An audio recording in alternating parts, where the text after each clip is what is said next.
Composer makes it easy to bring your ideas to life in Keynote for Mac. Let's have a look at the basics of writing a presentation in Markdown and how Composer converts that into a build script. You don't need anything special to write Markdown, it's just plain text. Start with a hash mark and a space to make a title. A single hash mark indicates a title or divider slide. Hit return and then add a blank line. Then add a subtitle and 3 dashes to indicate the end of the slide. This is all Composer needs to understand that you want to build a title slide. To script out a show, just focus on your message. Write each slide following the same pattern, using the basic elements of a slide layout.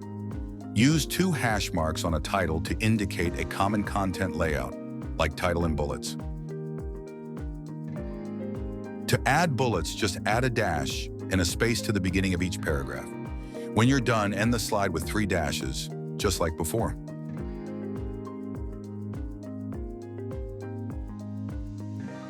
Composer maps out the basic elements used on each slide against Keynote's default layouts to determine which layout to use. So if we remove the title from a title and bullet slide, we're building a basic bullet slide. If we flip that around and include an H2 content title by itself, we'll build a title-only slide. And remember, you can change that to an H1 title to make it a section divider. When you're ready to add an image to your show, you can do it a few different ways. Local images, images that are located on your computer, are indicated with an exclamation point and 2 square brackets. Add the file name from Finder and close the brackets. If we close the slide here, we're building a basic photo layout. If you want to add an image directly from the web, use a slightly different syntax. Use an exclamation point and a single set of brackets, then a parenthesis to hold the web address. Or, if you want to add an image to a layout, but you aren't sure which one you want to use yet, you can use a local style image wrapper around a placeholder image tag to include the theme's default image. That'll ensure a placeholder's ready and waiting for you once you get to Keynote. Simple combinations of titles, bullets, or images will build most of Keynote's default layouts. But there are a few additional elements we can use to get more specialized. To build a quote slide, type a right angle bracket and a space before your quotation, then follow with a plain paragraph element containing the attribution. Or, if you just want to make a simple statement slide, use a basic paragraph all by itself. That's really all there is to it. It's a straightforward pattern using a few basic symbols that allows you to stay completely focused on what you want to say. And if you plan out or draft your shows using this method, it allows you to start working with Keynote in new and completely different ways.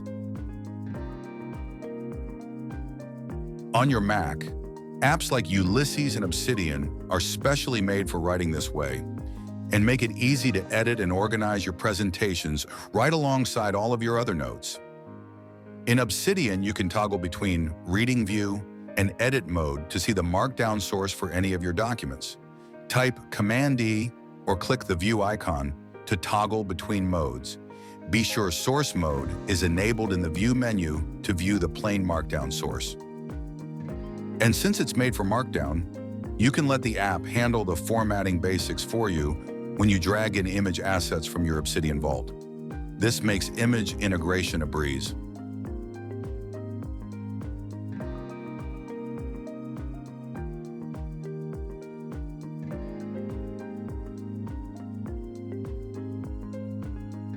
Obsidian even includes a rudimentary presentation mode, so you can get a rough idea of how each slide is shaping up as you go. To enable the Slides plugin, open the settings from the app's menu and select Core Plugins. Scroll down to Slides and toggle it to Active.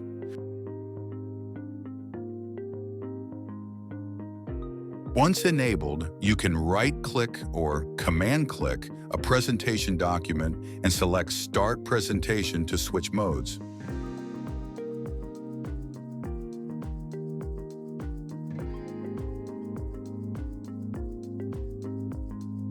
Hit Escape or click the Mode Level Exit button to close presentation mode and return to editing.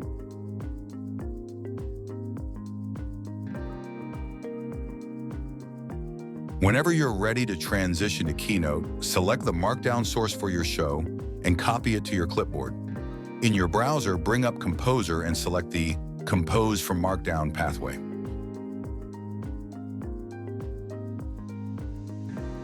Paste your Markdown into the input field. We're going to leave the output targeting set to generic for now and choose a theme later.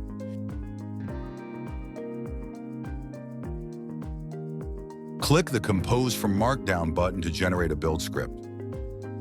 Composer parses your Markdown and almost instantly writes out a fully customized AppleScript routine to build your show in Keynote, ready to run in Mac's script editor. Since we didn't select a target theme, Composer will remind us that we need to pre-select a theme in Keynote before we run the build. Click Open in Script Editor and confirm that you want the handoff to proceed. This will open the script on your Mac, where you can review or edit the output in more detail. In Script Editor, click the Compile button to validate the script. This will make it a bit easier to read. Since we're building an entire presentation, the script includes a complete set of step-by-step build instructions, including all of the content from your original Markdown file. Composer knows what layouts are called in every language Keynote supports, even the names that might be used in some older themes. So we can run this build using any theme that follows Keynote's standard naming conventions, no matter which language you're using. Before we click play to run the script, we need to create a starting point in Keynote for the build. You can choose any of the built-in themes or custom themes installed on your Mac in any size you want. That's one of the advantages of separating idea from execution this way. For now, let's keep it simple and go for the light color gradient theme in standard 4:3 format. Now that we have a build target, we're ready to run the build script.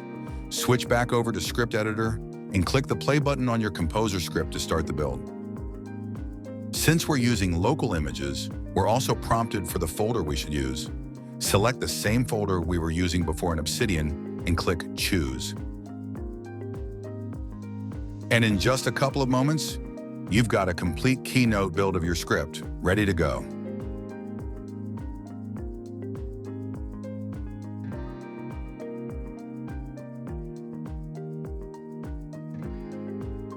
Wondering if a darker theme might be a better choice for the room?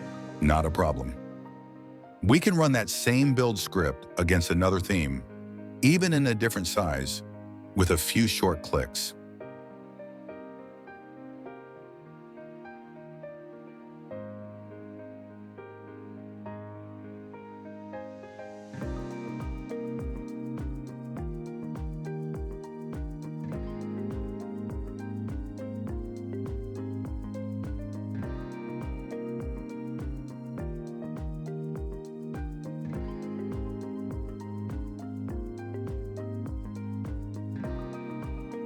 If you're just transferring your notes and want to take it from here in Keynote, you're already good to go at this point.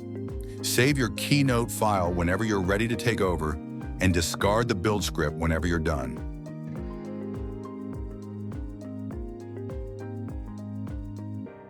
Or we can continue making edits in Obsidian and keep refining the original Markdown script for this show a bit more for a completely new build. If you're targeting a theme like this one that includes slide-level subtitles under the main title, you can add those directly into your Markdown script.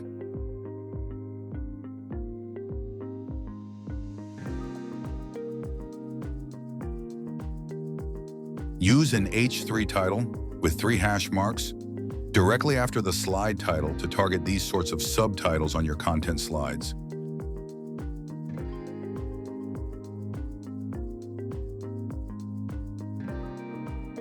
Speaking of 3, let's also add a Photo 3 Up layout here before we move into the highlight slides.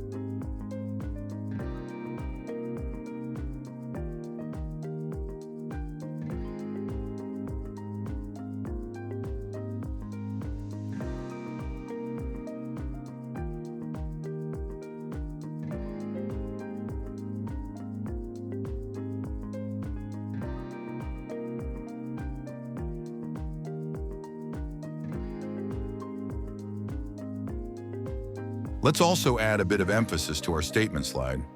You can italicize text in Markdown by wrapping text with a single asterisk. Bolds use 2 asterisks, and bold italic is all 3 asterisks together.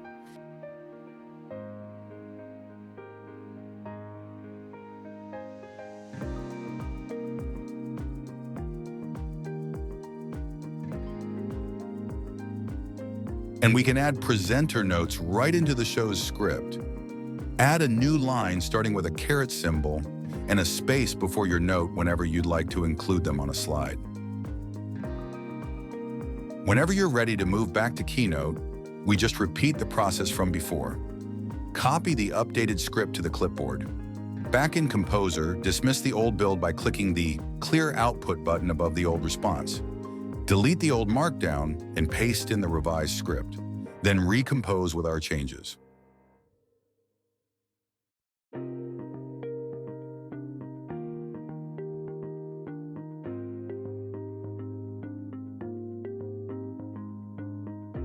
One of our edits requires keystroke support for the build.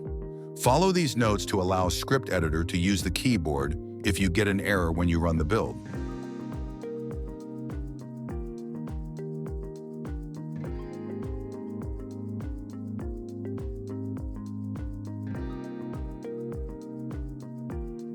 Keynote side, we can discard the old build completely. The Build a New Presentation pathway generates entire shows from scratch, so we'll need to create a new starting point for the new build.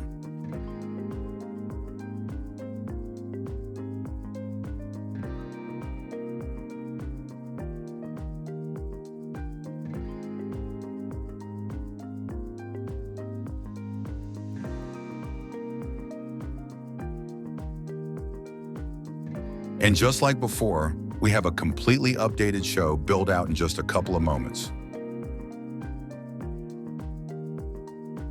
That's all there is to a basic workflow using Composer's new presentation from Markdown pathway. There's a lot more we can do to keep dialing in a more sophisticated show script, from advanced Markdown for tables and data, to Composer-specific tags that let you specify your layout or target specific placeholders. We'll dig into those in a bit more detail next time. If you'd like to learn more in the meanwhile, you can find a complete, up-to-date reference on Composer-flavored Markdown on our formatting guide, which includes detailed notes on all of the currently supported elements and tags, along with Markdown starter slides to kickstart your show. Until next time.